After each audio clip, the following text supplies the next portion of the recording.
Hey, thanks for joining me for this Firecast.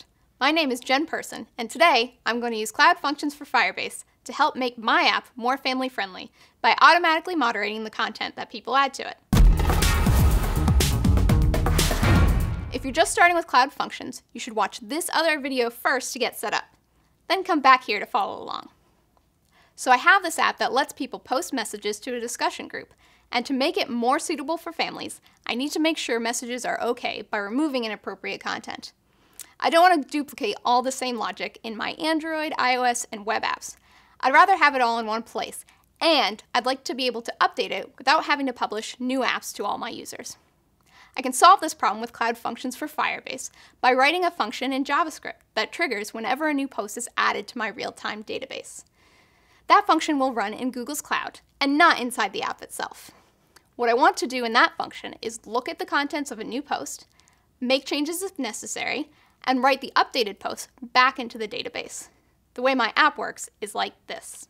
It uses Firebase Real-Time Database to push an object containing the details of a post under /posts. So what I can do is configure my function to respond to the data written at that location. Here's what that looks like. I'll go to the Functions folder for my project, which I already created with the Firebase command line, and I'll start VS Code here to edit the index.js file. I'll define and export a new function called sanitizePost, then specify the event I want to trigger on. This one is a database trigger, and it's looking at the path /posts. It's also using wildcard in curly braces to match the push ID of the post in that path. I'm interested in write events, so I'm going to use the onWrite method, which receives an event object that describes what changed.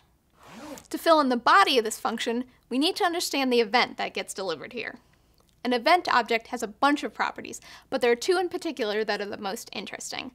The params property contains an object with key value pairs of all the wildcards from this path.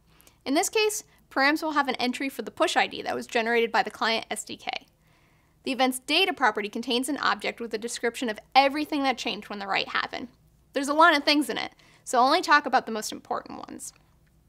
The type of this object is a Delta snapshot, and it's similar to a regular database snapshot you've already been using to read data out of your real-time database.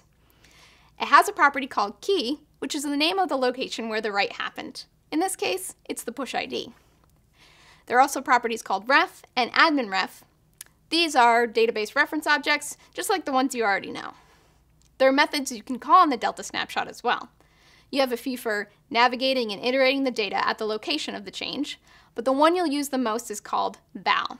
This returns all the data inside the Delta snapshot as a JavaScript object. For example, if I call val on the Delta snapshot for my function that sanitizes new posts, it will look something like this, expressed as JSON. So, I need to write some code to reach into those title and body strings to make sure they're safe for families. So I'll write that now. Inside my function, the first thing I'll do is use val to get that JavaScript object with the post data.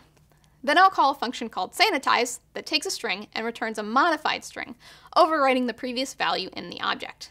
And finally, I'll write the post back to the location where it came from. I'll also paste in a sanitize function here that changes the word stupid to the word wonderful. Of course, this should be more sophisticated when doing this for real, but you get the idea. And that's the main logic of the function. Pretty easy, right? But we're not done yet. There are two very important parts to this function that are missing.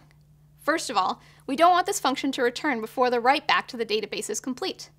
It turns out that the set method is asynchronous, meaning it returns right away, while the write happens in the background. However, it returns an object called a promise, which is used to track the completion of that write.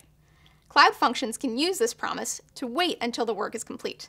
Without this promise, there is a risk that the write may not fully complete, and you'll lose your data. You can use it like this. All I need to do here is return this promise from my function, and we can be sure that it'll wait for the write to complete. In the sample code we provide on GitHub, we usually just return the promise directly, like this. Learning how to use promises effectively is a really important part of programming with Cloud Functions. I'll say a lot more about this in the next episode, but for today, it's enough to know that returning the promise from the set method is the right thing to do. There's still one other subtle problem with this function. Remember that it triggers any time a post is written to the database, and that includes the update that happens right here in the function. So, what do you think will happen if I trigger it once by writing a post in my app? it'll run, make changes to the post, and then write it, which then triggers the function again, which then writes the post to the database again, and so on. That's right, it's an infinite loop. And of course, that's very bad, because you could exhaust your functions quota or pay way too much money. So how do we prevent that? Well, there are several ways you can do this, but the critical task is making sure that when the function triggers a second time after the sanitized values are written, you have a way to determine if the function should stop without writing the data again. For my function, that means I need a way to determine if the text is already sanitized. An easy way to do this is with a flag that I'll set when I write the post back to the database. What I'll do here is add a Boolean property into the record for the post. Then, the next time the function triggers, I'll check to see if that's set and simply quit before writing again. While I'm here, I'll also log some stuff to see in the console later. Console.log works just like it does if you were writing JavaScript for a web app in a browser. Now, I think this function is ready to go. I'll run Firebase deploy at the command line to send this code to the Google Cloud. Then, I'll switch over to the database console and manually add a post. I've already got one here ready to go. I'm going to click the Add button and pay close attention here because the data is going to get updated quickly when the function triggers in response. Sweet! Now, I'll switch to the functions console and choose to view the logs for my function. And you can see here the stuff it logged. You'll probably want to log a fair amount as you're learning and experimenting with Cloud Functions. So now I have a simple function that sanitizes posts as they get updated in the database. Your functions could get a lot more complicated, so be sure to read the documentation to learn all about the things that you can do with the database trigger. And also, take a look at the sample code on GitHub as well. The links are in the description below. And be sure to subscribe right here to the Firebase channel on YouTube to get notified of new Firecasts about Cloud Functions and other Firebase features. I'll see you next time.